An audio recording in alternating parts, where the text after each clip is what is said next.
तो मॉड्यूल भी मिल जाएगा बेटा। ओके, और जो यूनिट है मैं इसलिए कह देता हूं बेटा आपको कि बहुत ही ज़्यादा इम्पॉर्टेंट है। क्यों इम्पॉर्टेंट है? क्योंकि इसको भी समझ लो। ओके, अगर आप केमिकल बॉन्डिंग की बात कर रहे हो बेटा, तो केमिकल बॉन्डिंग का मतलब किसी भी एटम के बीच में बॉन्ड का फॉर्मेशन होना। अब अगर एटम के बीच में बॉन्ड फॉर्म हो रहा है तो मिनिमम 2 एटम तो चाहिए, सही है? तो एटम जो बॉन्ड फॉर्म कर रहा है, तो पहला क्वेश्चन ये उठता है कि बॉन्ड क्यों बन रहा है। तो जस्ट ये कहूंगा कि बेटा बॉन्ड इसलिए फॉर्म हो रहा है क्योंकि वो स्टेबल होना चाहते हैं जो एलिमेंट हैं अपना ऑक्टेट कंप्लीट करके, सही है? इस वजह से बेटा हमारे पास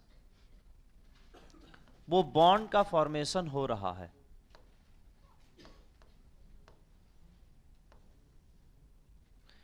इस वजह से बेटा वो बॉन्ड का फॉर्मेशन हो रहा है। सो इन सिंपल वर्ड कि केमिकल बॉन्ड का बनना ये बहुत सारे सिचुएशन पर डिपेंड कर रहा है, लेकिन बस इतना बोलूंगा, देखो आई रिपीट पॉइंट को समझना कि केमिकल बॉन्ड का बनना बहुत सारे सिचुएशन पर डिपेंड करता है, लेकिन केमिकल बॉन्ड क्यों बन रहा है ये हम जान चुके हैं। बिकॉज ऑफ हर एक एलिमेंट स्टेबल होना चाहता है ऑक्टेट कंप्लीट करने के बाद, और केमिकल बॉन्ड जो बन रहा है वो जनरली ऑक्टेट कंप्लीट करने के लिए ही या उसको स्टेबल करने के लिए बनता है। क्या मेरी बात सबको समझ में आ रही? तो मैं ये कहना चाह रहा हूं बेटा, अब आप मुझे बताइए कि अभी तक हम फर्स्ट सेकंड थर्ड चैप्टर जो हमने अभी तक डिस्कशन किया है, उसमें जितनी भी बातें हमने डिस्कशन की हुई है वो सब आपके वो बेसिक कंडीशन, बेसिक आइडियाज, जितने भी आपको चीजें मिली बेटा, उसके बेसिस पे अब जो बातें निकल के आएंगी सामने वो इसलिए इंपॉर्टेंट हो जाती हैं क्योंकि कोई भी अगर आपको कंपाउंड दिख रहा है, मॉलिक्यूल दिख रहा है, तो इसका मतलब बेटा उनके बीच में बॉन्ड का फॉर्मेशन हुआ होगा तभी वो बने होंगे। यस और नो? समझ पा रहे ना बेटा मेरी बात को? तो केमिकल बॉन्ड का बनना, ये सब मैंने आपको बोला कि इसके पीछे बहुत सारे रीजन हैं। क्यों बन रहा है ये भी हम समझ चुके हैं, लेकिन केमिकल बॉन्ड का बनना कितना ज्यादा इंपॉर्टेंट है अब मैं आपको ये समझाना चाह रहा हूं। क्यों? क्योंकि ऑब्वियस है कि बिना बॉन्ड के कोई भी आप केमिकल रिएक्शन के आगे जाके बात ही नहीं कर पाओगे। ना केमिकल रिएक्शन की बात होगी बेटा, ना कोई कंपाउंड अगर आप देख रहे हो बेटा बिना बॉन्ड के देख नहीं पाओगे। तो अब आप सोचिए बेटा कि आगे जाके हमें कोई भी केमिकल कंपाउंड से अगर डीलिंग करनी है तो बेटा ये बात सही है कि हमें बॉन्ड के बारे में बहुत अच्छे से, बहुत प्रॉपर वे में नॉलेज होनी चाहिए। यस और नो? क्योंकि भाई वहां बॉन्ड कैसा टूट रहा है, कौन सा बॉन्ड टूट रहा है, कैसा बॉन्ड बन रहा है, कौन सा बॉन्ड बन रहा है, ये सब तभी केमिकल रिएक्शन में आप कनेक्ट कर पाओगे। क्या मेरी बात समझ पा रहे हैं सब लोग बच्चों? तो the first and very very important कि केमिकल बॉन्ड की इंपॉर्टेंस इतनी ज्यादा हमें क्यों कनेक्ट करनी पड़ती है ये जानना भी बहुत जरूरी है। सो मैं ये कह सकता हूं कि बेटा ये यूनिट ऐसा है जो आगे के 3 यूनिट को कनेक्ट जरूर करेगा, 100% कनेक्ट करेगा, लेकिन अब मैं ये कह सकता हूं कि बेटा वो आगे के 3 यूनिट और इसको मिला के तो कंप्लीट जो टोटल 4 यूनिट बन रहा है। जैसे मैं बार बार कहता हूं कि केमिस्ट्री में first 4 unit that is very very important. समझे? कनेक्ट हुई मेरी बात? तो जो वो 4 यूनिट आपके सामने दिख रहे हैं बेटा, उसमें से ये 4th यूनिट सबसे ज्यादा इंपॉर्टेंट होता है। क्यों? क्योंकि ये बाकी के 3 यूनिट की इंपॉर्टेंस को भी खुद में यहां पर इन्वॉल्व करवा लेता है। समझे कि नहीं समझे? मतलब अगर आप सोचो कि पीरियोडिक टेबल की इंपॉर्टेंस आपको यहां दिखेगी, आप सोचो एटॉमिक स्ट्रक्चर के इंपॉर्टेंस कंप्लीटली यहां पर आपको दिखेगी, आपको मोल की इंपॉर्टेंस कंप्लीटली यहां पर आपको दिखेगी। तो आप सोचिए उन तीनों यूनिट के एक टाइप से उनके जो कॉन्सेप्ट आपने जहां वहां पर डिस्कस किए उनका यूज यहां पर भी होगा। तो ये यूनिट ऐसा है बेटा, इसमें नई चीजें तो सीखनी है, साथ में प्रीवियस 3 यूनिट की इंपॉर्टेंस भी आपको कंप्लीटली यहां पर मिलेंगी। सो इस कंप्लीट कंक्लूजन की वजह से हम ये कहते हैं कि बेटा ये यूनिट इसी वजह से सबसे ज्यादा इंपॉर्टेंट बन जाता है। और मैं आपको फिर से बोल दे रहा हूं बेटा, जिसका ये यूनिट परफेक्ट, मतलब स्टार्टिंग के 3 यूनिट परफेक्ट होंगे तभी ये यूनिट परफेक्ट होगा, ये भी बात फिक्स है। और जिसका ये यूनिट परफेक्ट बेटा, उसको केमिस्ट्री में कहीं दिक्कत आने वाली नहीं है। अब आप समझो कि मैं ये कह रहा हूं कि ये यूनिट परफेक्ट मतलब उसको कहीं दिक्कत नहीं आएगी, मतलब वो सब जगह लड़ लेगा। तो सोचिए बेटे कि केमिकल बॉन्ड कितना ज्यादा इंपॉर्टेंट है। जैसे ना होता क्या बेटा कि भाई आपने देखा होगा कि हर एक पर्टिकुलर किसी भी कोई भी चीज आप उठा लो बेटा, उसकी एक इंपॉर्टेंस होती है। सपोज आज आप जनरली बचपन में थे बेटा, इस नोटबुक के बारे में किसी को नहीं पता होता था, टेक्स्ट बुक के बारे में किसी को पता नहीं होता था। तो हमें तो क्या होता था, वो खेलने के लिए चाहिए होता था। होता ना, एक छोटे बच्चे को अगर आप देखते हो बेटा, उसको अगर आप वो 1 साल का 1.5 साल का है तो उसको क्या है, वो नोटबुक समझ में आता है क्या? बोलो, नहीं समझ में आता। उसको टेक्स्ट बुक दे दोगे समझ में आएगा? उसको आप पेन दे दोगे समझ में आएगा? वो क्या करेगा, कुछ लेटी टाइप का मारना स्टार्ट कर देगा, बस उससे खेलेगा। उसको तो उस खिलौना ही लगता है। समझे कि नहीं समझे? लेकिन जैसे जैसे आप बड़े हुए तो आपको ये इंपॉर्टेंस समझ में आई। आपको कंप्लीटली ये पता चलता है कि इसकी इंपॉर्टेंस है क्या। समझे कि नहीं समझे? वैसे ही मैं ये कहना चाह रहा हूं बेटा कि केमिस्ट्री में धीरे धीरे जैसे जैसे आगे बढ़ोगे ना, तो अब तब आपको पता चलेगा कि भाई मैंने जो ये बोल रखा था कि केमिकल बॉन्ड सबसे ज्यादा इंपॉर्टेंट है, तो आपको रियलाइज होगा।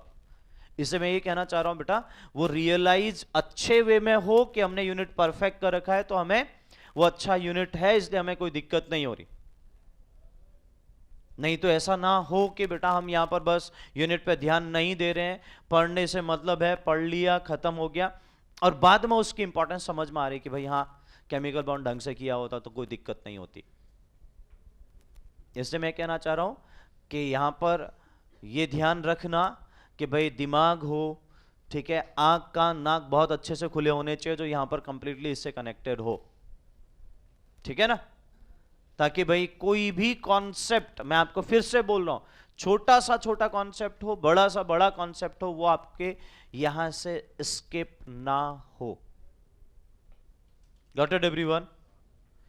और वैरायटी ऑफ क्वेश्चन आपको मिलेंगे। देखो अब यहां पर सबसे बड़ी बात ये आती है कि चीजें सीखने वाली हैं, रटने वाली कोई नहीं है। अगर आप सोचो आगे जाके, जैसे मैं जस्ट एग्जांपल दूं, अगर आप ये दिमाग में लेके चलो कि भाई मैं यहां पर आपको, जब हम बॉन्ड की बात कर रहे हैं तो ऑब्वियस है कि बेटा आगे जाके बहुत सारे कंपाउंड, जैसे आपने देखे भी होंगे कि कंपाउंड बना दिया, उनके स्ट्रक्चर बनाने हैं, तो स्ट्रक्चर बनाने के लिए बॉन्ड के बारे में पता होना चाहिए, यस और नो? तो अब आपको ये नहीं पता, चलो ठीक है, आपको बॉन्ड के बारे में पता चल गया, बॉन्ड का डिटेल आपको पता चल गया, आप ये भी पहचान ले रहे हो कि इनके बीच में इस टाइप का बॉन्ड बनेगा, ठीक है, ये भी आपको पता चल गया, लेकिन अल्टीमेटली अपने को स्ट्रक्चर नहीं पता। तो क्या होता है, उन्होंने कहा सर स्ट्रक्चर तो बनाना, मतलब स्ट्रक्चर याद ही रखने पड़ेंगे। अब दिमाग में क्या पूरा सेट करके चलते हो, स्ट्रक्चर याद करके चलना पड़ेगा।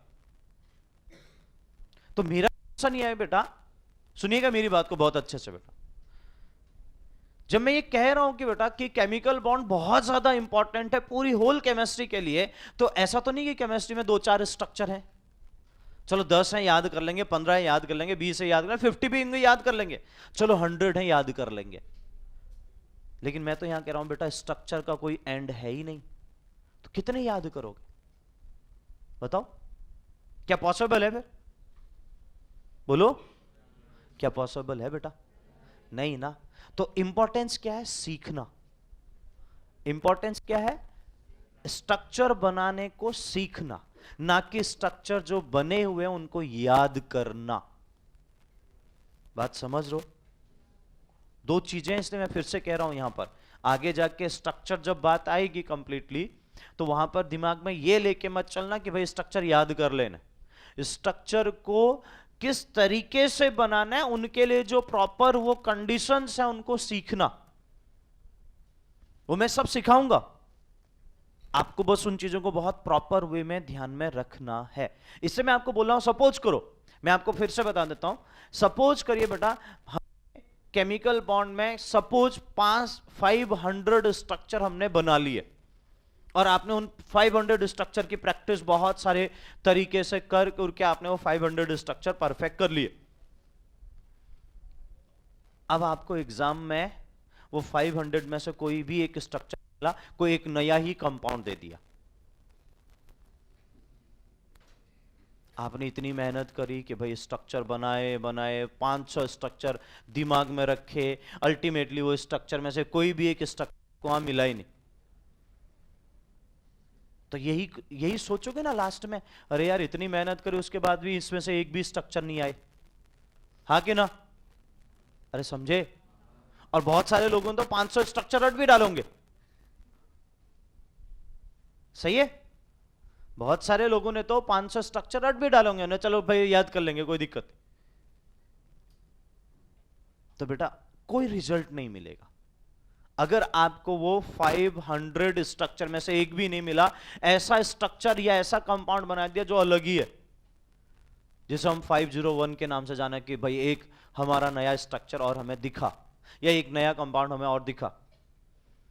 तो जब ऐसे कंडीशन आपको मिलेंगे बेटा, तो फिर क्या कर लोगे? फिर क्या स्ट्रक्चर जो याद किए हैं आपने 500, क्या वो आपके काम आएंगे?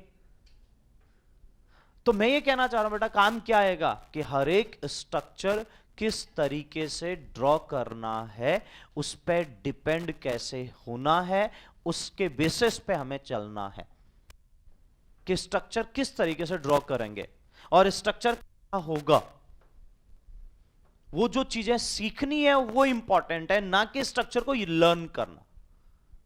और अभी भी बोल रहा हूं, ध्यान रखना, वो 11th में है, 12th में, जितने भी हैं बेटा, उन सब ने स्ट्रक्चर रटे हैं, इसलिए कोई नया कंपाउंड दे देता हूं तो हालत खराब हो जाती है। मैंने तो देखा है, तो बोलते हैं सर ये क्या होगा, ये स्ट्रक्चर कैसे बनेगा। मैं आपको इसलिए बार बार कह रहा हूं बेटा कि आप समझो कि 100% आप बहुत अच्छे कर सकते हो अगर आप मेंटली अपने को बहुत अच्छे से प्रिपेयर करके रखो। तो एक होता है मेंटली ये प्रिपेयर करके रखना कि केवल मुझे मार्क्स लेके आने हैं, तो मार्क्स तो कैसे भी ले जाएंगे ना बेटा, सबको पता है मार्क्स लाने के बहुत सारे तरीके हैं। और स्पेशली यहां मतलब यहां के टेस्ट की मैं बात कर रहा हूं, फाइनल में तो पता है कि कौन लेके आएगा कौन नहीं लेके आएगा। जिसमें से आप ध्यान दो बेटा, जिसमें से मैं ये कह सकता हूं कि बहुत सारों के दिमाग में वो रहता है बस मार्क्स से मतलब है। तो मेरा कंसर्न एक ही है बेटा कि अपने को कंप्लीटली दिखता है कि वो मार्क्स का इंपॉर्टेंस क्या है और किस तरीके से आप उन मार्क्स को लेके आ रहे हो। इसलिए सीखिए, यहां मार्क्स अगर बेटा 10-15 कम भी हो जाए ना कोई दिक्कत नहीं, लेकिन आपने सीखा है ना तो आपको काम आएगा, क्योंकि ये मार्क्स से आपकी कोई रैंक नहीं बनने वाली। समझे कि नहीं समझे? हाँ ये जरूर है कि सीखना है, अगर हम सीख रहे हैं तो बेटा वो मार्क्स कम भी आ रहे हैं तो चलेगा। और आपको भी पता है कि भाई वो मार्क्स की इंपॉर्टेंस यहां पर कम है, वो मार्क्स की इंपॉर्टेंस वहां पर ज्यादा है जहां पर हमें नीड है, जहां एक्चुअल हमें मार्क्स चाहिए। समझे कि नहीं समझे? इसलिए प्लीज मेक श्योर कि ये ध्यान रखिएगा थोड़ा अच्छे से, ताकि कहीं पर कोई दिक्कत ना आए। तो मैं ये कहना चाह रहा हूं कि ये यूनिट बहुत इंपॉर्टेंट है बच्चों, तो इसलिए प्रॉपरली सीखिएगा। Got it everyone? अब केमिकल बॉन्ड बेसिकली क्या होता है बेटा? जो केमिकल बॉन्ड होता है इसको बेसिकली दो पार्ट में डिवाइड किया गया। देखिए बहुत अच्छे से समझना बेटा, इसको दो पार्ट में डिवाइड किया गया है। पहला पार्ट हमारे पास आता है inter atomic bond, and the second part is intermolecular। ठीक है, बॉन्ड का हो या ये जो बनेगा बेसिकली वो फोर्स के बेसिस पे बनेगा। ठीक है, so first inter atomic bond, inter atomic bond मतलब नाम से ही क्लियर है, the bond present between two atom. लिखना है सबको, ध्यान रखना, ठीक है। The bond present between two atom is known as inter atomic. Bond present between two atom, दो एटम के बीच में जो बॉन्ड है बेटा, उस बॉन्ड को हम क्या बोल रहे हैं? Inter atomic bond. समझे? और सेकंड पॉइंट इसमें जरूर लिख लीजिएगा बेटा, it is a true bond. It is a true bond because दो एटम के बीच में जो बनने वाला बॉन्ड है बेटा, मैंने आपको क्या बोला कि वो स्टेबल होने के लिए जो बना रहे हैं बेटा, उसमें इलेक्ट्रॉन का एक्सचेंज होगा। तो ये जरूर मेंशन करिएगा, it is true bond because the electron loss, gain और शेयर, ठीक है। इलेक्ट्रॉन या तो लॉस होगा या गेन होगा या शेयरिंग होगी, तो ये कंप्लीटली यहां पर आपको दिखेगा in that situation inter atomic bond में।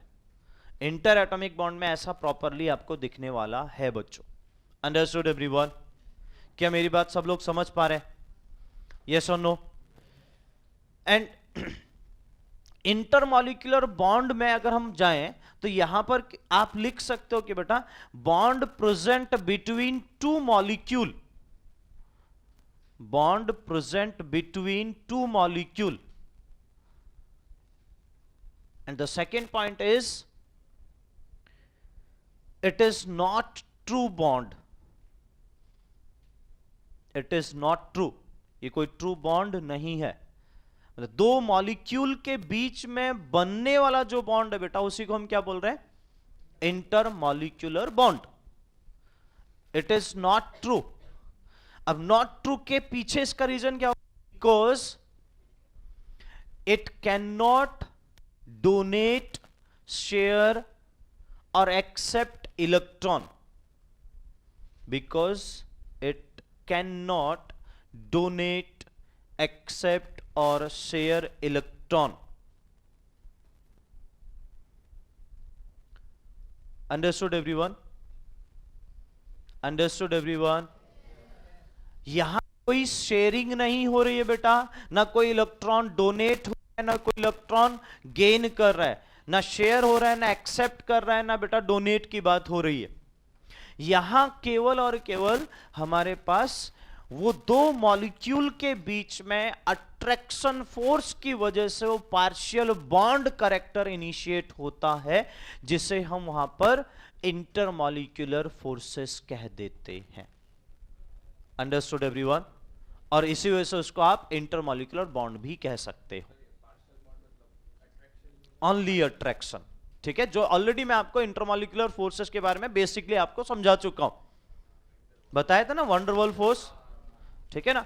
So force of attraction between two molecule, it is initiated, आप ये लिख सकते हो बेटा, intermolecular bond is initiated only force of attraction between two molecule. Intermolecular bond initiated between two molecule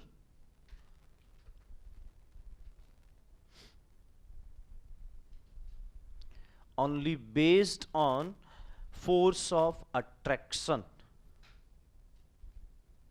दो molecule के बीच में बेटा जो हमारे जो मॉलिक्यूल है उनके बीच में जो अट्रैक्शन फोर्स लग रहा है, उस अट्रैक्शन फोर्स की वजह से बेटा वो बॉन्ड का इनिशिएशन होता है।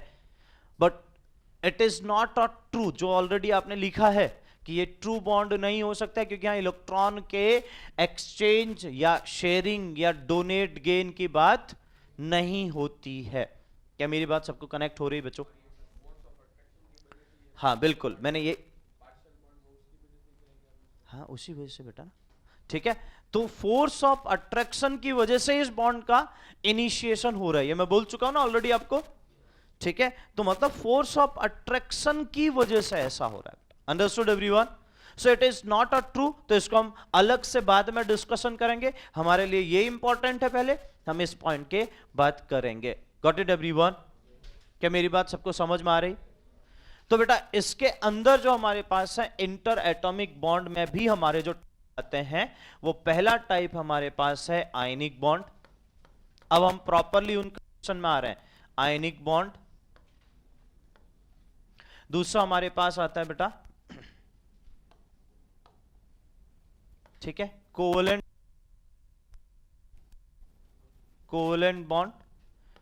इनके अंदर बाकी के टाइप जो अलग है वो ठीक है, हम यहां पर पहले बेसिक टाइप को बात कर रहे हैं। थर्ड है हमारे पास मेटेलिक बॉन्ड।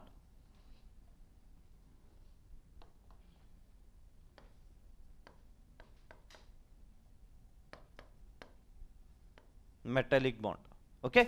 ये तीन बेसिक पार्ट आपके जो ट्रू बॉन्ड कैटेगरी है बेटा, वो हमें यहां पर डिस्कशन करना है। आई रिपीट, तीन basic, ionic bond, covalent bond और मेटेलिक बॉन्ड, ठीक है ना।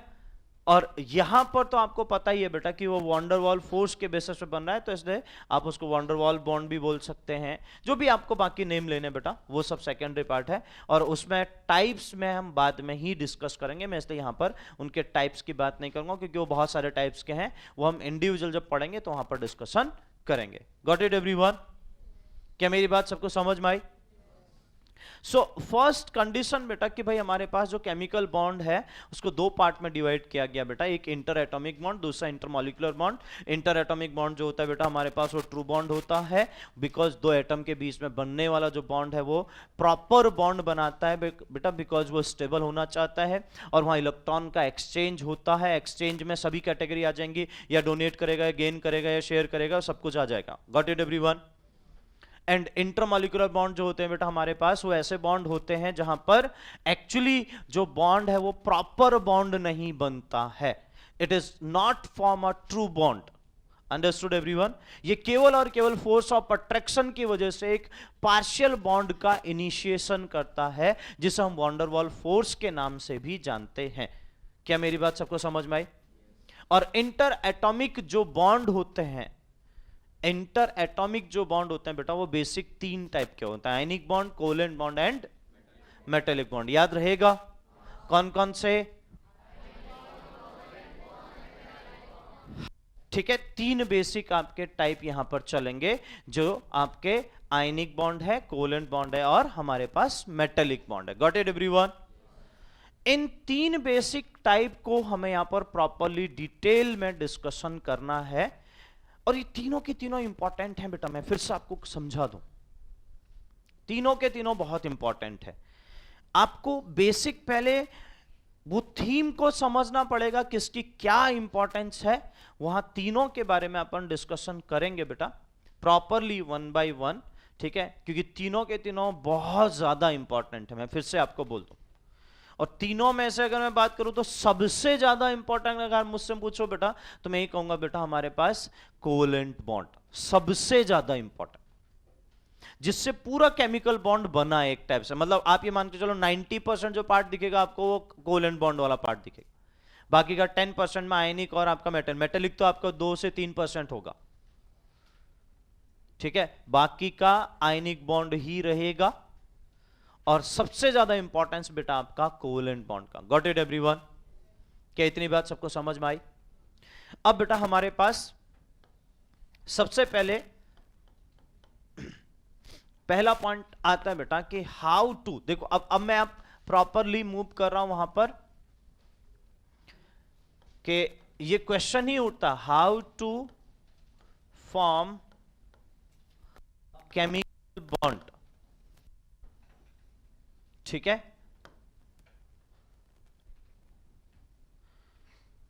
कैसे केमिकल बॉन्ड बनता है, पहला पॉइंट, ठीक है, वो हम डिस्कस करेंगे। दूसरा पॉइंट आता है बेटा इसी में, ये पहला पॉइंट है, ये क्वेश्चन का ही पार्ट है, मैं इसलिए वहीं से चल रहा हूं। सेकेंड पॉइंट बनता है why the chemical bond is formed, ठीक है। सेकेंड इसी के बेसिस पे बनता है why the chemical bond is form. तो आई थिंक सेकेंड वाले क्वेश्चन का आंसर तो सबको समझ में आ रहा होगा, because it gain of stability.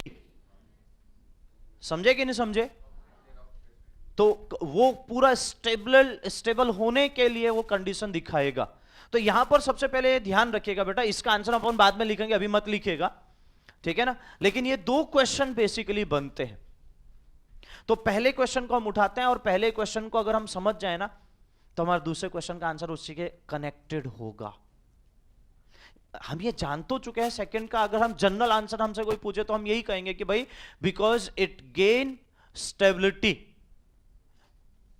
Chemical bond क्यों फॉर्म हो रहा है, मतलब वो स्टेबल होने के लिए, ये कह सकते हैं। लेकिन वो कैसे स्टेबल होगा ये हमें पहले क्वेश्चन के आंसर से पता चलेगा। Understood everyone? अगर आपसे पूछा जाए कि भाई वो स्टेबल हो रहा है, बात सही है कि भाई वो बॉन्ड फॉर्म जो हो रहा है वो क्यों बॉन्ड फॉर्म कर रहा है, आप तो आप कहोगे स्टेबल होने के लिए, तो उसी के अंदर आपको ये रीजन भी तो देना पड़ेगा कि वो क्यों स्टेबल हो रहा है और किस तरीके से स्टेबल हो रहा है। चलो क्यों स्टेबल हो रहा है तो फिर भी ये कह सकते हो कि ऑक्टेट कंप्लीट हो रहा है, चलो। लेकिन क्यों स्टेबल हो रहा है के साथ साथ कैसे स्टेबल हो रहा है, that is the another very very important condition. तो ये कहां पता चलेगा आपको, जो हमारे पास जो केमिकल बॉन्ड का पहला पार्ट दिख रहा है आपको, how to form a chemical bond, कैसे केमिकल बॉन्ड फॉर्म होता है। Understood everyone? तो मूव करते हैं बेटा। तो इसमें हमारे पास जो पहला कंडीशन मैं यहां पर लेके चल रहा हूं बेटा, एक्चुअली तो ये केमिकल बॉन्ड का सबसे स्टार्टिंग पॉइंट है बेटा। इसको समझ जाओगे तो आपको पूरा थीम कनेक्ट कर जाएगा और आप बहुत अच्छे से चीजों को रिलेट कर सकते हो। अब ध्यान देना, अब मैं इसलिए बार बार कह रहा हूं कि हमने जो आगे पढ़ा है उसका यूज यहां पर अब धीरे धीरे आपको मिलेगा। तो जितनी भी चीजें हमने वहां पर डिस्कस की हैं वो प्रॉपरली कनेक्ट होनी चाहिए। जस्ट लाइक बेटा अब मैं यहां पर मूव कर रहा हूं वो प्रॉपर पाथ में, कि इस तरीके से बेटा मेरे पास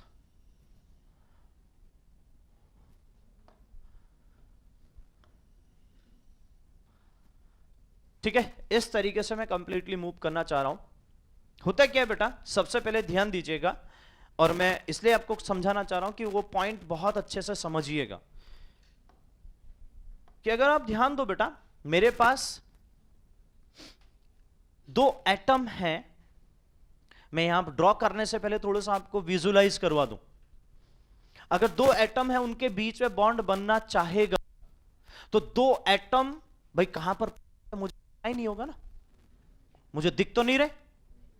तो मैं मान सकता हूं कि दो एटम इनफाइनाइट डिस्टेंस एक दूसरे से इन्फिनिटी डिस्टेंस पे कनेक्टेड है। ये तो मैं मान सकता हूं ना बेटा। भाई देखो, अगर मेरे को पता होता कि भाई वो 10 सेंटीमीटर की डिस्टेंस में है तो मैं बोल सकता था कि मेरे लिए लिमिटेशन है और वो 10 सेंटीमीटर की डिस्टेंस में प्रेजेंट है। लेकिन मेरे को तो पता ही नहीं है, तो मैं क्या मान सकता हूं, ये तो कह सकता हूं कि इन्फिनिटी डिस्टेंस पे एक दो एटम एक दूसरे से कनेक्टेड है, मतलब एक दूसरे से इन्फिनिटी डिस्टेंस पे प्रेजेंट है। यस और नो? अगर इनफाइनाइट डिस्टेंस पे एक दूसरे से वो एटम कनेक्टेड है या प्रेजेंट है, ये कहूं, इस पूरे सराउंडिंग में भी आप उसको ऑब्जर्व कर सकते हो इसी तरीके से, क्योंकि हमें नेक्ड आई से तो वो एटम दिखने वाले हैं नहीं बेटा, लेकिन हम वो विजुलाइज तो कर सकते हैं ना बेटा। समझ पा रहे ना मेरी बात को? तो अगर बेटा वो एक दूसरे से इन्फिनिटी डिस्टेंस पे प्रेजेंट है, अब अगर उन दोनों को कुछ इनिशिएशन जैसे उनको खुद से मिला कि भाई हमें स्टेबल होना है, अगर उनको ये इनिशिएशन खुद से मिला कि भाई स्टेबल होना है, तो मैंने क्या बोला कि स्टेबल होने के लिए उनको क्या करना पड़ेगा, क्या करना पड़ेगा, बॉन्ड बनाना पड़ेगा। आप कितना बोलो, क्या करना पड़ेगा, बॉन्ड बनाने के लिए इनिशिएट होना पड़ेगा। सही है? समझे कि नहीं समझे? तो अगर बॉन्ड बनाने के लिए इनिशिएट होना पड़ेगा तो ऑब्वियस है कि भाई इनफाइनाइट डिस्टेंस पे है तो वहां से तो बॉन्ड बनने वाला है नहीं, पास आना पड़ेगा। यस और नो? तो अब क्या कर रहे हैं बेटा, वो एक दूसरे से पास में आना स्टार्ट कर रहे हैं। अब जब इनफाइनाइट डिस्टेंस से वो पास में आएंगे तो ऑब्वियस है कि बेटा हमारे पास क्या होगा, उनके बीच में अट्रैक्शन फोर्स बढ़ेगा। सही है? तभी तो पास में आएंगे। और अट्रैक्शन फोर्स बढ़ा तो एक दूसरे के बिल्कुल नियरेस्ट नजदीक आना स्टार्ट हुए, और जैसे ही वो नजदीक आए बेटा तो अब जाके बेटा वहां पर बॉन्ड का इनिशिएशन होना स्टार्ट हुआ। अब अट्रैक्टिव फोर्स जहां पर मैक्सिमम हो जाएगा वहां पर बॉन्ड बन जाएगा। क्योंकि बहुत दूर है तो अट्रैक्टिव फोर्स तो मिनिमम होगा। जैसे जैसे पास में आएंगे अट्रैक्टिव फोर्स बढ़ेगा। क्या मेरी बात समझ पा रहे हैं सब लोग? अब अट्रैक्टिव फोर्स बढ़ेगा तो ऑब्वियस है कि बेटा एक पॉइंट पे ऐसा आएगा जहां पर अट्रैक्टिव फोर्स क्या हो जाएगा बेटा? मैक्सिमम। जहां पर अट्रैक्टिव फोर्स मैक्सिमम होगा बेटा, वहां पर ही हमारा बॉन्ड का फॉर्मेशन हो जाएगा। क्या मेरी बात सबको समझ में आ रही है? यस, ठीक है। तो अब देखो बेटा, यही बात मैं यहां पर आपको समझाना चाह रहा हूं, और ध्यान दीजिएगा, ये सब आपको प्रॉपरली अब आप कनेक्ट करेंगे। यहां पोटेंशियल एनर्जी है और यहां पर आपका वो डिस्टेंस जिसे मैं आर लिख देता हूं। मेरे पास दो एटम है बेटा, इधर देखिए पहले, ठीक है? इधर ध्यान दीजिएगा ताकि आपको कनेक्ट हो। ये ए और बी एटम हैं, जो इनके बीच की जो डिस्टेंस है, अगर मैं यहां पर पहले ऑब्जर्व करूं तो वो आर इक्वल्स टू इंफिनिटी है, ये मैं मान लेता हूं। सही है? अब धीरे धीरे क्या करेंगे, एक दूसरे के पास में आएंगे। यस और नो? अब जैसे ही पास में आएंगे बेटा, तो इनके बीच में जो लगने वाला फोर्स होगा वो फोर्स ऑफ अट्रैक्शन बढ़ेगा। लिख सकता हूं कि बेटा हमारे पास, मैं मेंशन कर रहा हूं यहां पर, वो ग्राफ पहले आपके सामने बना दूं फिर आगे जाऊंगा बेटा।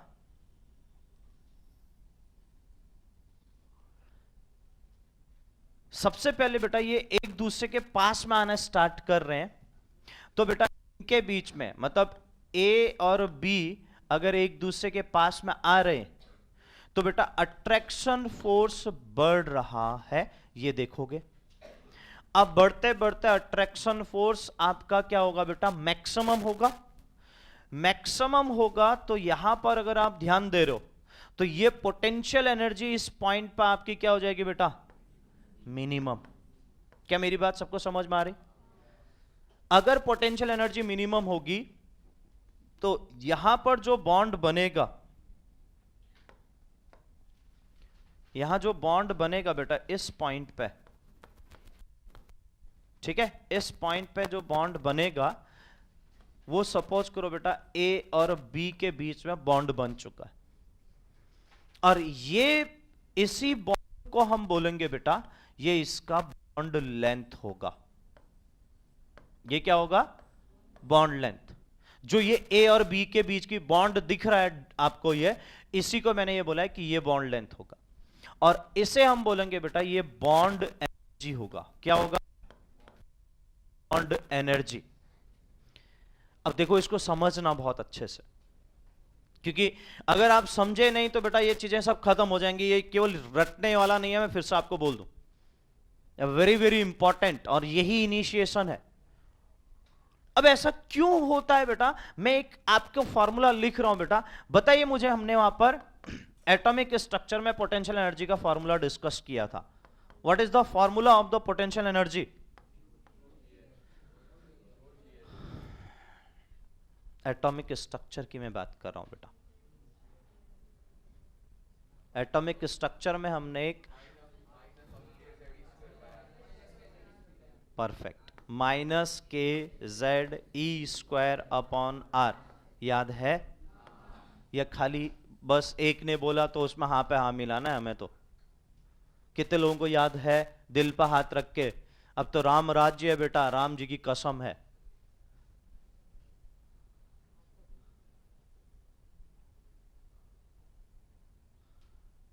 एक दो तीन चार 5 6 7 8 9 10 11 12 13 14 14।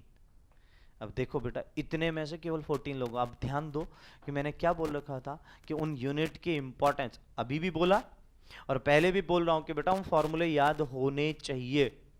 केवल बेटा बात यही आती है ना कि बस लिखते चले और बाद में ये पता चले कि अपने को तो यहां दिक्कत है, यहां दिक्कत है। दिक्कतों का पहाड़ तो आप खुद खड़ा होना है। क्या आपको इतना बोलने के बाद समझ में नहीं आता कि भाई हाँ हमें बोला गया है याद होना चाहिए कुछ भी करके? बोलिए, नहीं होना चाहिए याद? नहीं ना, जरूरत थोड़ा है अपने को। तो ध्यान दो बेटा, मैं फिर से कह रहा हूं कि अगर यहां सीखोगे नहीं ना, कि ये नहीं समझोगे कि भाई हाँ जो चीजें मिली है उनको संभाल के चलना है, फिर यही कंडीशन होगी भाई कितना भी कुछ कर लो लेकिन जो चीजें मिली है उनको तो हमने संभाला ही नहीं। मैं यही कहता हूं बेटा कि बार बार बी प्रैक्टिकल। हमें थोड़ा अपने लिए प्रैक्टिकल होना पड़ेगा कि चलो हमने इतना सीखा, हमें याद कितना है, अल्टीमेटली वो दिमाग में कितना सेट है ये क्लियर होना बहुत जरूरी है कि नहीं है। समझे? समझे? तो बेटा ये एक्सपेक्टेशन नहीं है, ध्यान रखना, फिर से बोल दे रहा हूं। ऐसा मत करो कि बस हाँ ठीक है पढ़ लिया बस बात खत्म। उन्हें कहा मॉक आ रहा है तो मॉक से 2 दिन पहले 3 दिन पहले पढ़ लेंगे। इससे मैं आपको बोल रहा हूं कि बेटा ये चीजें ऐसा ना हो कि भाई आपको वो परेशान करे आगे चल के, इसे प्रॉपरली उसको रिवाइज करिए। सही है ना? मैं फिर से बोल रहा हूं कि पहले 3 यूनिट रिवाइज हो जाने चाहिए ताकि यहां पर कोई भी कनेक्टिविटी हो तो सबको आना चाहिए। अगर नहीं आएगा तो ध्यान रखना, जिसको याद नहीं होगा बाहर, सीधे क्लास से बाहर। जब याद ही नहीं है तो फिर क्लास में बैठने का मीनिंग क्या? ठीक है ना? समझे? तो ये लास्ट वार्निंग है, ध्यान रखिएगा। हाँ, तो अब पोटेंशियल एनर्जी का ये कंप्लीट हमारे पास फॉर्मूला है जी। पहले मैं बता लूं फिर उसके बाद पूछना थोड़ा सा, ताकि यहां से कनेक्टिविटी मिल जाए बेटा आपको। ओके, अब पोटेंशियल एनर्जी की कंडीशन को समझिए बेटा, ध्यान दो इधर थोड़ा सा देखिएगा प्लीज एवरीवन। आर जो है बेटा मेरे पास पहले स्टार्टिंग में अगर मैं बात करूं इंफिनिटी पे है। अब ये बात सही है बेटा, आर इंफिनिटी होगा मतलब डिस्टेंस बहुत दूर दूर है। अब आपका जैसे जैसे बेटा वो एक दूसरे के पास में आएंगे तो आर कम होगा। आर कम होगा तो पोटेंशियल एनर्जी बढ़ेगी, लेकिन बढ़ेगी किस में? नेगेटिव में। तो एक्चुअली तो डिक्रीज ही होगी ओवरऑल। बोलो हाँ कि ना? अगर डिक्रीज होगी तो क्या होगा बेटा? स्टेबिलिटी बढ़ेगी कि कम होगी? बढ़ेगी। यही बात होती है पोटेंशियल एनर्जी का डिक्रीज होना, स्टेबिलिटी का बढ़ना। तो देखो पोटेंशियल एनर्जी डिक्रीज मतलब मिनिमम पे हुई तो स्टेबिलिटी उस समय मैक्सिमम होगी। और मैंने यहां पर बोला कि यहां पर जो फोर्स ऑफ अट्रैक्शन, देखो लिखा नहीं था अब मैं लिख रहा हूं, यहां पर जो फोर्स ऑफ अट्रैक्शन होगा वो क्या हो जाएगा? मैक्सिमम हो जाएगा। Is that clear? अब लिख रहा हूं मैं ये चीजें, समझे कि नहीं समझे? और मैक्सिमम फोर्स ऑफ अट्रैक्शन मतलब वहां पर स्टेबिलिटी मैक्सिमम। तो वहीं पर जो बॉन्ड बना बेटा वो प्रॉपर हमारा केमिकल बॉन्ड कहलाएगा। और वही बॉन्ड के बेसिस पे मैंने आपको बोला कि ये डिस्टेंस जो होगी, क्योंकि ये तो न्यूक्लियस की बात करेगा यहां पर बेटा, तो ये न्यूक्लियस से जो उसकी डिस्टेंस आएगी बेटा उसी को मैं क्या बोलूंगा? Bond length. तो ये मेरी बॉन्ड लेंथ बन जाएगी बेटा। और अब ध्यान दो बेटा, अगर यहां से यहां तक जाने तक, अब यहां से यहां ये पॉइंट उसका क्या है बेटा? बॉर्डर लाइन है जहां से जाके उसका बॉन्ड टूट सकता है। तो ये जो एनर्जी होगी इसको हम क्या बोलेंगे? इसको हम क्या बोलेंगे? Bond energy. Is that clear everyone? So ये जो कंडीशन है बेटा that is bond energy and this means हमारे पास वो हमारा बॉन्ड लेंथ को बताएगा। Understood everyone? तो इन सब पॉइंट को पहले बहुत अच्छे से कनेक्ट करना मस्ट है। Any doubt? हाँ जी, क्या बोला बेटा? हाँ तू बोल। आ रहा हूँ बेटा, वहां आ रहा हूँ, थोड़ा थोड़ा पेशेंस रख, अभी उस पॉइंट पे नहीं आया हूं तो तुझे थोड़ा सा पेशेंस रखना पड़ेगा, मैं डिस्कस कर रहा हूं वहां पर। हाँ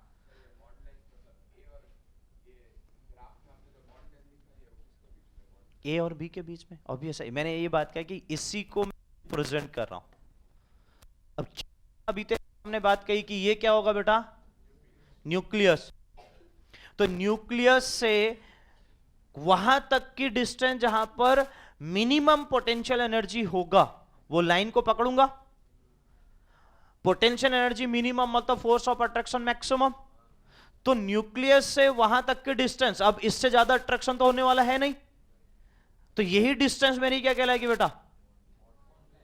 तो वो ए और बी के बीच की जो डिस्टेंस है बेटा वही डिस्टेंस मेरी बॉन्ड लेंथ है। और उसको मैंने कैसे रिप्रेजेंट किया आपके सामने दिखा है कि मतलब इससे ज्यादा तो अब मतलब पोटेंशियल एनर्जी मिनिमम हो गया, इससे ज्यादा मिनिमम तो नहीं पॉसिबल था, तो इससे ज्यादा मिनिमम पॉसिबल नहीं था, तो मतलब ये डिस्टेंस ही यही ए और बी के बीच की डिस्टेंस है, जिसे मैं क्या कह रहा हूं बेटा, बॉन्ड लेंथ। क्या मेरी बात समझ में आ रही, क्लियर हो रहा है? ओके। दूसरी बात बॉन्ड एनर्जी।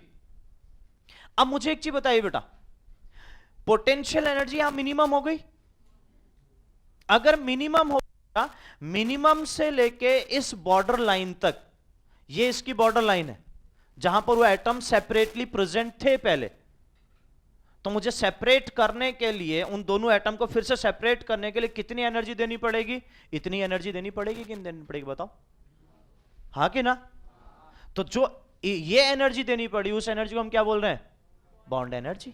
बॉन्ड को डिसोशिएट करने के लिए वो जो एनर्जी हमें प्रोवाइड करने बेटा, उसे हम क्या बोल रहे हैं? Bond energy. आई रिपीट, ध्यान दो बेटा, इस लाइन पे मैंने क्या कहा था कि एटम सेपरेट है ना, थे कि नहीं थे, बताओ? यहां पर जब मैंने बात कही थी बेटा, ये आर पे डिस्टेंस पे और आर को इन्फिनिटी लिया था, तो एटम, दो एटम इस लाइन पर प्रेजेंट, एक यहां पर एक यहां पर, एक दूसरे से कौन से डिस्टेंस से? इनफाइनाइट डिस्टेंस से। अब वो पास में आना स्टार्ट कर रहे हैं, तो पास में आना स्टार्ट कर रहे हैं तो अट्रैक्शन फोर्स बढ़ रहा है, बॉन्ड बन गया, सब कुछ हो गया। मैं कह रहा हूं कि बेटा यहां पर पोटेंशियल एनर्जी मिनिमम है। समझ पा रहे हैं ना मेरी बात? यहां पोटेंशियल एनर्जी मिनिमम है, तो इसका मतलब यहां पर पोटेंशियल एनर्जी मिनिमम है, तो मतलब उन दोनों के बीच में जो बॉन्ड बना है वो स्टेबल बन चुका है। यस और नो? बात समझ में आ रही? ओके। अब बेटा जब यहां से यहां तक जाना पड़ेगा, तो मुझे अगर उसको तोड़ना है, उस बॉन्ड को तोड़ना है, तो मुझे कितनी एनर्जी देनी पड़ेगी? कि यहां से यहां तक ही एनर्जी प्रोवाइड करनी पड़ेगी, क्योंकि मुझे पता चल जाएगा ना इस बॉर्डर लाइन पे वो पहुंचेगा तो एटम तो अलग अलग हो जाएंगे। तो मुझे एनर्जी कितनी देनी पड़ी? इस मिनिमम से लेके इस बॉर्डर लाइन तक। यस और नो? और वही एनर्जी मेरी क्या कहलाएगी बेटा? Bond energy. इसे मैंने बेटा उसको क्या लिखा है? Bond energy. कनेक्ट हुई? बात समझ में आई? हाँ, ठीक है। आई रिपीट कि बेटा ध्यान देना, जो पॉइंट है वो बहुत ही स्पेसिफिक हैं, कि अगर आप देख पा रहे हो इस लाइन पे आपके एटम जो है वो इंफिनिटी से ही आ रहे हैं। कौन सी लाइन पे? जो आपका आर की बात हुई है, क्योंकि आर जो बता रहा है बेटा वो दो एटम के बीच की डिस्टेंस को बता रहा है, और दो एटम के बीच की डिस्टेंस अगर इनफाइनाइट है, तो वो, इसका मतलब एटम उस आर डिस्टेंस के बेसिस पे ही अट्रैक्ट हो रहे। तो अब मैं ये बात कहना चाह रहा हूं बेटा, अगर मुझे दो एटम को अलग अलग करना है, तो यहां से यहां तक एनर्जी दूं तो वो एटम अलग हो जाएंगे ना? क्यों? क्योंकि इस लाइन पे मेरे एटम अलग अलग है। क्या मेरी बात सबको समझ में आ रही? इसलिए हमने क्या कहा कि जहां मिनिमम पोटेंशियल एनर्जी थी, वहां से लेके जो उसकी बॉर्डर लाइन, मतलब जिसे हम रेडियस पार्ट, रेडियल वाला पार्ट कंसिडर कर रहे हैं बेटा, उस रेडियस वाले पार्ट तक जो एनर्जी हमें देनी है बेटा, उस एनर्जी को हम क्या बोल रहे हैं? Bond energy. Is that clear? और मुझे बताओ कि वो बॉन्ड क्यों बनाना चाह रहा था? अब हम जाने तो स्टेबल होने के लिए, पहली बात, अगर जनरल हम समझें। दूसरी बात बेटा कि हमारे पास स्टेबल होने के साथ साथ वहां पर जो बॉन्ड बन रहा था बेटा, वो मॉलिक्यूल एक दूसरे के पास में भी तो आए, मतलब एटम एक दूसरे के पास में आए। यस और नो? तो वो जो पास में आए बेटा, तो उनके बीच की डिस्टेंस कम हुई, तो उसके बेसिस पे हमने कहा कि उनकी पोटेंशियल एनर्जी भी कम हुई। अब मैं उनको उनके ओरिजिनल पोटेंशियल एनर्जी पर ले जाऊं, तो मुझे कितनी एनर्जी देनी पड़ेगी? इतनी एनर्जी देनी पड़ेगी ना, बस खत्म। समझे कि नहीं समझे? आपने क्या किया बेटा, उस एटम को उसके इस पोटेंशियल एनर्जी से इस पोटेंशियल एनर्जी तक लेके आए, तो आपने बोला यहां पर बॉन्ड बन गया, स्टेबल हो गया, सब कुछ, बात कहानी आ चुकी है। लेकिन मैं ये कह रहा हूं बेटा, आपको उसको उसी एटम फॉर्म में ले जाना है, तो क्या करोगे? जितनी पोटेंशियल एनर्जी निकाली थी उतनी दे दोगे। बस वही किया बेटा अपन ने। तो उसी को हम क्या बोल रहे हैं? Bond energy. उसी को हम क्या कह रहे हैं बेटा? Bond energy. क्या मेरी बात सबको समझ में आ रही है बच्चों? यस और नो? ठीक। अब ध्यान दो बेटा, अब मैं उस पॉइंट पर आ रहा हूं जो आगे वाला पॉइंट था, कि इसके बाद में मैंने ग्राफ को, देखो यहां पर मिनिमम पोटेंशियल एनर्जी के बाद मेरे को तो छोड़ देना चाहिए था, लेकिन फिर भी मैंने आगे बढ़ा है ना। और ये लाइन ऐसा हो सकता है कि इनफाइनाइट पे जाके मिले, हाँ कि ना? ठीक है, तो ऐसा क्यों हुआ इसको भी जानिए। अब कंडीशन ये कहता है जब बॉन्ड लेंथ फॉर्म हो गई है, अब ध्यान दीजिएगा बहुत अच्छे से, अगर बॉन्ड लेंथ मतलब बॉन्ड लेंथ, या मैं आपको बोलता हूं कि बॉन्ड बन चुका है, तो ये बेटर इस मतलब बॉन्ड फॉर्म हो चुका है बेटा। बॉन्ड फॉर्म होने के बाद भी अगर attractive force is greater than repulsive force रहा, आई रिपीट बच्चों ध्यान दीजिएगा बहुत अच्छे से, मैं फिर से ये कहना चाह रहा हूं ताकि ये पॉइंट आपके दिमाग में प्रॉपरली सेट हो। अगर बॉन्ड फॉर्म होने के बाद भी, ये कब की बात है, जब बॉन्ड फॉर्म हो जाए उसके बाद की, बॉन्ड फॉर्म होने के बाद भी बेटा अगर अट्रैक्टिव फोर्स रिपल्सिव फोर्स से ज्यादा रहे, अगर दोनों इक्वल हो जाते, जैसे ये केसेस है कि इस पर्टिकुलर कंडीशन में, यहां पर अगर मैं बात करूं इस पॉइंट पे हमारे पास फोर्स ऑफ अट्रैक्शन मैक्सिमम हो गया, बस बात खत्म, मैक्सिमम होने के बाद वहां पर एंड हो गया, मतलब अब इस पॉइंट पे हमारे पास एक टाइप से ऐसी कंडीशन आ जाएगी कि मैक्सिमम हो चुका है तो बॉन्ड बन चुका है। अब इसके बाद फोर्स ऑफ अट्रैक्शन मिनिमम होने चाहिए, मतलब कम होते जाना चाहिए, समझे कि नहीं समझे? लेकिन मैं वो कंडीशन बना रहा हूं जो पीछे मैंने बनाई है, बट मैं कह सकता हूं कि इस केसेस में अट्रैक्शन फोर्स मैक्सिमम, तो रिपल्सिव फोर्स भी उसके नियर बाय रहना चाहेगा, क्योंकि अब रिपल्सिव फोर्स डोमिनेंट होना स्टार्ट कर जाएगा, क्योंकि अगर ग्राफ आगे बढ़ा तो। क्या मैं सही कह रहा हूं? यस और नो? तो इस पॉइंट को बहुत अच्छे से ध्यान दीजिएगा। तो अब उसी बेसिस पे मैंने कहा कि अगर हमारे पास if the condition is bond is formed after the formation of a bond, if the attractive force is greater than repulsive force, मतलब अट्रैक्टिव फोर्स अभी भी हमारे पास ज्यादा हो जाए रिपल्सिव फोर्स से, तो उस पर्टिकुलर केसेस में बेटा अब क्या होगा, फिर से वो अट्रैक्ट होना और चाहेगा, बोलो हाँ के ना? अब दिमाग लगाओ, अब वो अट्रैक्ट ज्यादा से ज्यादा और होना चाहेगा, तो अब न्यूक्लियस पास में आएंगे, अब न्यूक्लियस पास में आएंगे तो क्या होगा बेटा, रिपल्सन बढ़ना स्टार्ट हो जाए। देखो रिपल्सन किसकी वजह से बढ़ेगा, अट्रैक्टिव फोर्स बढ़ने की वजह से ही बढ़ा, यस और नो? अब अगर जैसे ये ध्यान रखिएगा बहुत अच्छे से, अट्रैक्टिव फोर्स ग्रेटर होने की वजह से वो और एटम जो होंगे बेटा एक दूसरे के और ज्यादा पास में आएंगे, और ज्यादा पास में आएंगे तो बेटा अब न्यूक्लियस एक दूसरे के नजदीक हो जाएगा, और अब क्या होगा बेटा, रिपल्सिव फोर्स इंक्रीज होना स्टार्ट कर जाएगा, और जैसे रिपल्सिव फोर्स स्टार्ट हो जाएगा इंक्रीज होना, तो पोटेंशियल एनर्जी बढ़ना स्टार्ट हो जाएगी।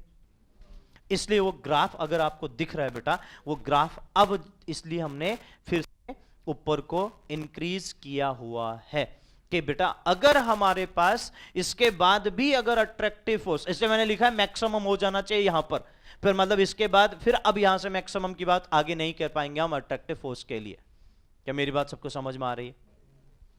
तो इस पॉइंट पर अट्रैक्टिव फोर्स मैक्सिमम, इसके बाद अट्रैक्टिव फोर्स का डिक्रीज होना जरूरी है, लेकिन अगर इसके बाद भी वो अट्रैक्टिव फोर्स बढ़ा तो फिर न्यूक्लियस एक दूसरे के पास में आएंगे बेटा, और वो पॉजिटिव चार्ज क्या करेंगे, रिपल्सन करना स्टार्ट कर देंगे, जिससे मॉलिक्यूल अब अनस्टेबल या उनके बीच में बना हुआ बॉन्ड अनस्टेबल होना स्टार्ट हो जाएगा और पोटेंशियल एनर्जी बढ़ना स्टार्ट हो जाएगी, जिससे हमारे पास ये ग्राफ फिर से ऊपर को जो जाना स्टार्ट हुआ तो आपको दिख रहा है। Is that clear everyone?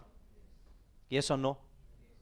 इसका मतलब बेटा वो कंडीशन जो आपको समझाना चाह रहा हूं बेटा वो यही है कि भाई फोर्स ऑफ अट्रैक्शन का बढ़ जाना after the formation of a bond, मतलब मैक्सिमम हो गया तो बात खत्म हो गई वहीं पर, लेकिन मैक्सिमम के बाद अगर फिर से वो बढ़ा, मैक्सिमम से भी ज्यादा हुआ, तो ऑब्वियस है कि बेटा उस कंडीशन पे क्या होगा, रिपल्सन बढ़ जाएगा न्यूक्लियस के बीच में, और फिर क्या होगा बेटा, अनस्टेबिलिटी बढ़ेगी, पोटेंशियल एनर्जी बढ़ना स्टार्ट हो जाएगी, इसलिए हमारे पास ग्राफ का फिर वो लाइनिंग ऊपर को जाना स्टार्ट हो रहा है। डन? क्लियर है सबको? हाँ बोल भाई।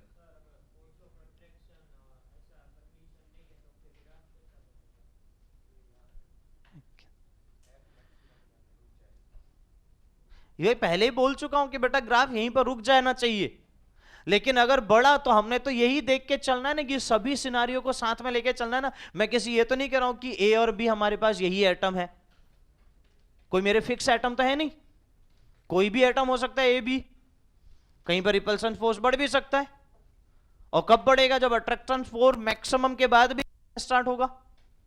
तो मैं क्या कहना चाह रहा हूं बेटा, तो आप अलग अलग ग्राफ पे मत जाओ, आप दिमाग में इतना लगाओ कि ग्राफ को यहां पर जाके एंड होना चाहिए अगर उसको फुल्ली स्टेबल होना है।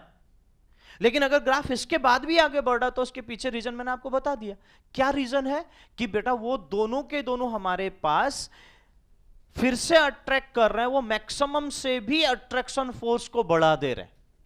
तो मैक्सिमम से भी अगर ऊपर हो जाएगा, मतलब उससे भी ज्यादा होना स्टार्ट हो जाएगा। जब मैंने कहा कि मैक्सिमम हो जाना चाहिए मतलब स्टेबल हो जाना चाहिए, लेकिन इसके बाद भी अगर फोर्स ऑफ अट्रैक्शन और आगे इंक्रीज करना चाहता है तो बेटा ऐसी कंडीशन क्रिएट होगी, अदरवाइज कंडीशन क्रिएट नहीं होगी। तो हमें तो वो चीज को भी ध्यान रखते हुए चलना है ना कि भाई ये ग्राफ को ऐसा भी जा सकता है, नहीं जाए अच्छा ही है बेटा। हमें पता है कि अगर उसको स्टेबल होना पड़ेगा तो उसको रुक जाना है यहां पर। अगर जाए, हमें तो हर एक पॉसिबिलिटी लेके चलना पड़ेगा ना बेटा।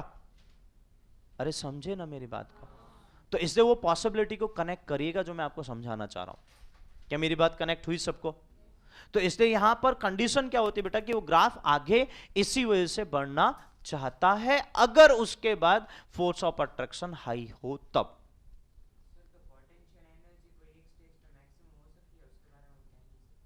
कैसे कह पाएगा तो बता? नहीं, मैं तेरे से ही पूछना चाह रहा हूं, कैसे कह पाएगा बता ना। पोटेंशियल एनर्जी तो कैलकुलेटेड वैल्यू है ना बेटा, हर एक के लिए किसी ना किसी के लिए फिक्स होगी कि वो भाई एक पॉइंट पे मैक्सिमम इतने तक जा सकती है अगर वो जाना चाह रही है तो।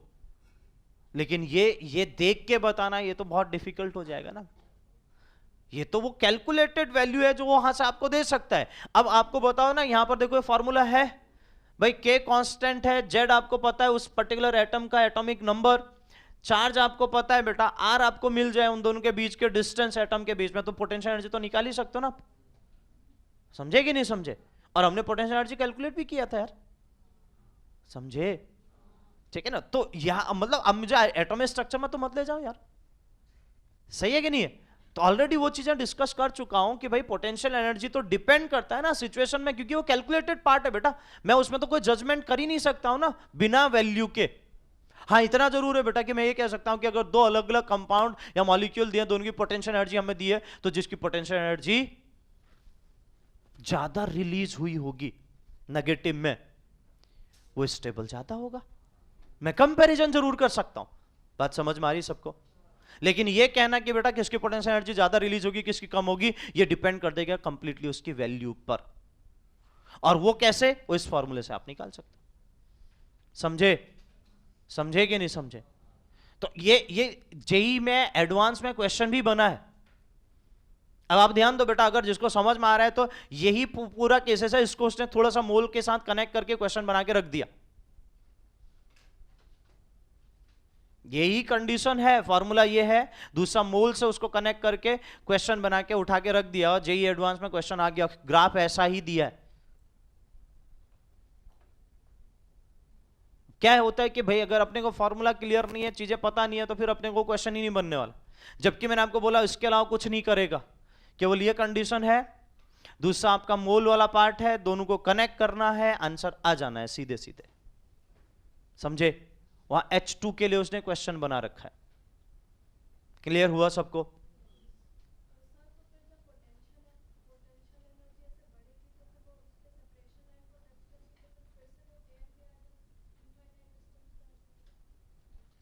मतलब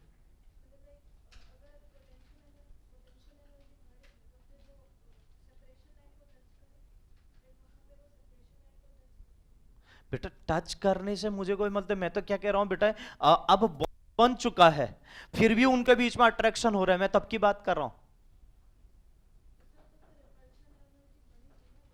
तो रिपल्शन तो बढ़ ही रहा है ना बेटा, तभी तो ये बात हो रही, तभी तो पोटेंशियल एनर्जी बढ़ रही है ना।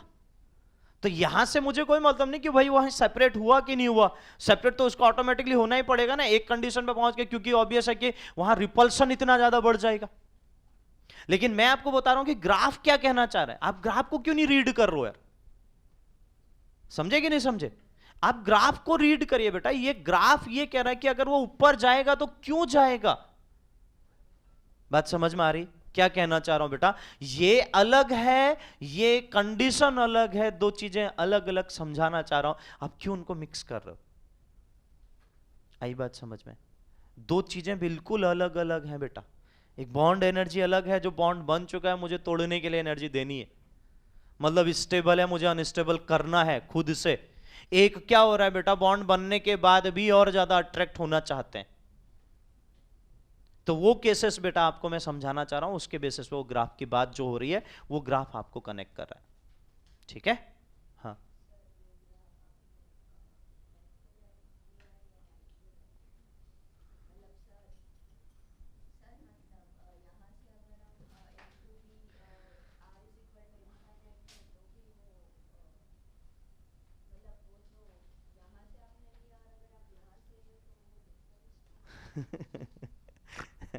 बेटा थोड़ा समझो यार, इनफाइनाइट कहां से आएंगे एटम? ये तो न्यूक्लियस है।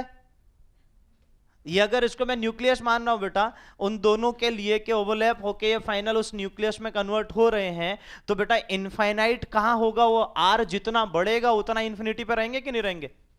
बात क्या स्टार्ट करी थी मैंने कि दो एटम इनफाइनाइट डिस्टेंस पे प्रेजेंट है, तो आर इधर बढ़ेगा कि इधर बढ़ेगा? इधर बढ़ेगा ना बेटा यार। तो इधर बढ़ेगा तो ऑब्वियस है मुझे ग्राफ यहीं से स्टार्ट करना पड़ेगा। बात समझ में आई कि नहीं आई? तो ग्राफ मैं यहीं से स्टार्ट करूंगा, क्यों? क्योंकि एटम यहीं से एक दूसरे के पास में आ रहे, जैसे जैसे वो न्यूक्लियस के पास में आएंगे वैसे वैसे क्या होगा, उन दोनों के बीच में अट्रैक्शन बढ़ेगा। ठीक है ना? क्लियर हुआ?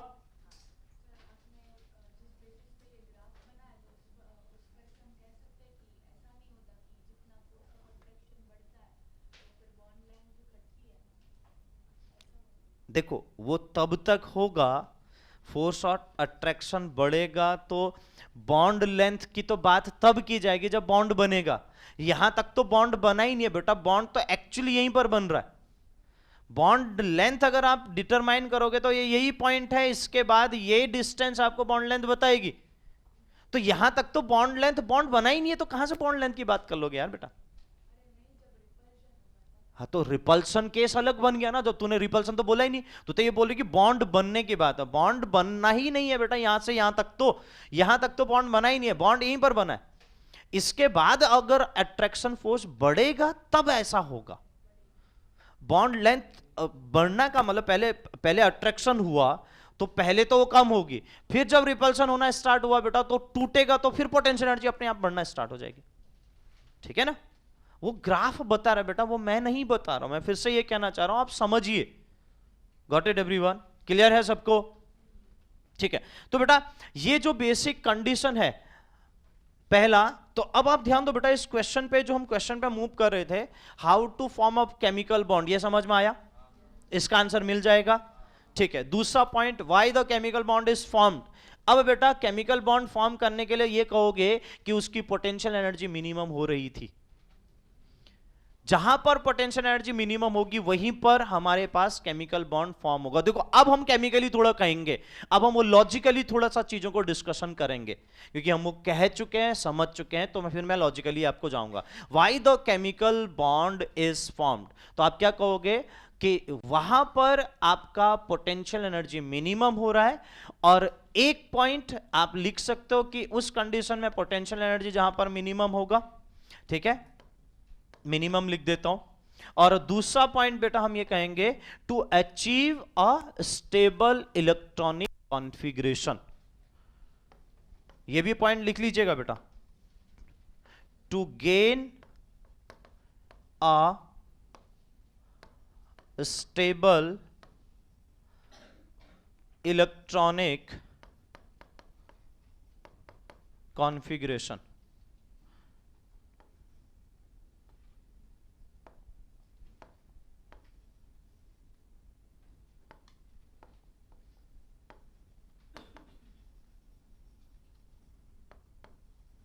इलेक्ट्रॉनिक कॉन्फ़िगरेशन स्टेबल करना चाहेगा। स्टेबल मतलब भाई जैसे इनर्ट गैस है, हाँ कि नहीं? तो अगर स्टेबल करना चाहेगा तभी तो हमारे पास, मतलब इलेक्ट्रॉनिक कॉन्फ़िगरेशन को क्या करना चाहेगा, स्टेबल। स्टेबल का मतलब लिख सकते हो उसको भी ब्रैकेट में कि भाई स्टेबल का मतलब हम क्या कहना चाह रहे हैं कि to achieve a inert electronic configuration. जो इनर्ट गैस का, हम इनर्ट एलिमेंट का जो इलेक्ट्रॉनिक कॉन्फ़िगरेशन है उसको अचीव करना चाहेगा, या उसको अटेन करना चाहेगा, या उसको गेन करना चाहेगा। तो अगर वो गेन करना चाहेगा तो भी स्टेबल ही होगा। क्यों? क्योंकि वो भी स्टेबिलिटी की बात करते हैं। Understood everyone? तो ये दो पॉइंट बेटा कि केमिकल बॉन्ड जो फॉर्म हो रहे हैं बेटा उसके लिए कंडीशन क्या है। तो एक तो पोटेंशियल एनर्जी का मिनिमम हो जाना, और पोटेंशियल एनर्जी का मिनिमम हो जाना मतलब स्टेबल। ऑब्वियस है कि यहां से भी कह सकते हो कि स्टेबल बढ़ना, स्टेबिलिटी इंक्रीज होना। अगर पोटेंशियल एनर्जी डिक्रीज कर रहा है तो स्टेबिलिटी इंक्रीज करेगी। ये मिनिमम है तो ये मैक्सिमम होगी। ये बात भी सही है, समझे?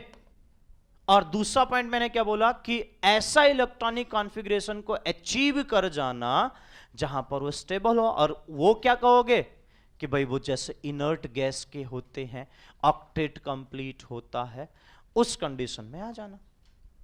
Done?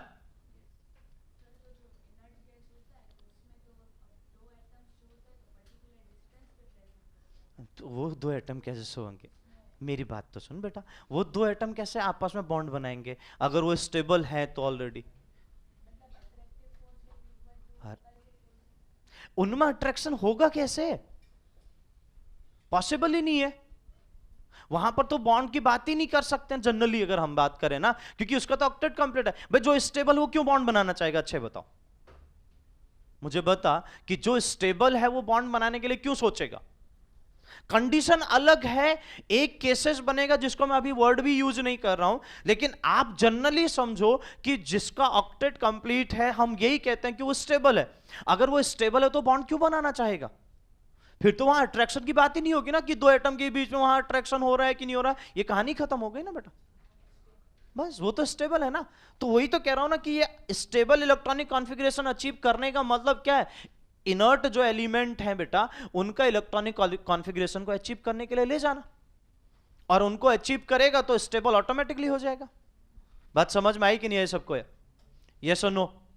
So that is the very very important बेटा। ये पूरा इंट्रोडक्शन और उसके बेसिस पे ये इनिशिएशन जहां से हमने ग्राफ की बात करी है, ये सबसे पहले बहुत अच्छे से क्लियर हो जाए। और फिर अगर ये क्लियर होगा बेटा तो फिर मैं कल इसमें आपको आयनिक बॉन्ड से स्टार्ट करूंगा जो फर्स्ट टाइप हमारे पास होगा। तो यहां तक किसी को कोई डाउट है? यहां तक किसी को कोई डाउट?